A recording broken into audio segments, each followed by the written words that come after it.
కమిషన్ల కాట్లాట పులివెందుల్లో మంత్రి సమక్షంలో బీటెక్ రవి ఎమ్మెల్సీ రామ్గోపాల్ రెడ్డి వర్గీయులు గొడవ కర్నూలులో మంత్రి నిమ్మలను నిలదీసిన ఆదోని టీడీపీ శ్రేణులు బీజేపీ ఎమ్మెల్యే వాటాలు ఇవ్వడం లేదని మండిపాటు పొంగనూరులో మంత్రి రాంప్రసాద్ రెడ్డిని పట్టించుకొని చిత్తూరు ఎమ్మెల్యేలు తిరువూరులో ఎమ్మెల్యే మాకొద్దంటూ కేడర్ తిరుగుబాటు అన్నటువంటి వార్తని హైలైట్ చేశారు.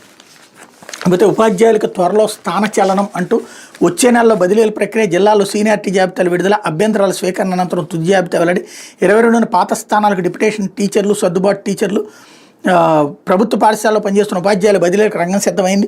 మే నెల మొదటి వారంలో ఈ ప్రక్రియ చేపట్టేందుకు విద్యాశాఖ సిద్ధమవుతుంది. ఆంధ్రప్రదేశ్ రాష్ట్ర ఉపాధ్యాయుల బదిలీల రెగ్యులేషన్ చట్టం 2025 నేపథ్యంలో తొలుత జీవో 117ని రద్దు చేసి అనంతరం బదిలీల ప్రక్రియలు చేపట్టనున్నారు. ఇప్పటికే జిల్లాల వారీగా సీనియారిటీ జాబితాలను విద్యాశాఖ 3 సార్లు ప్రకటించి సవరించే అవకాశం కల్పించింది. తాజాగా 3వ ఇచ్చిన అవకాశాలు టీచర్లు మరోసారి తప్పుని సరి చూసుకునే అవకాశం నెల 10 వరకు ఇచ్చింది.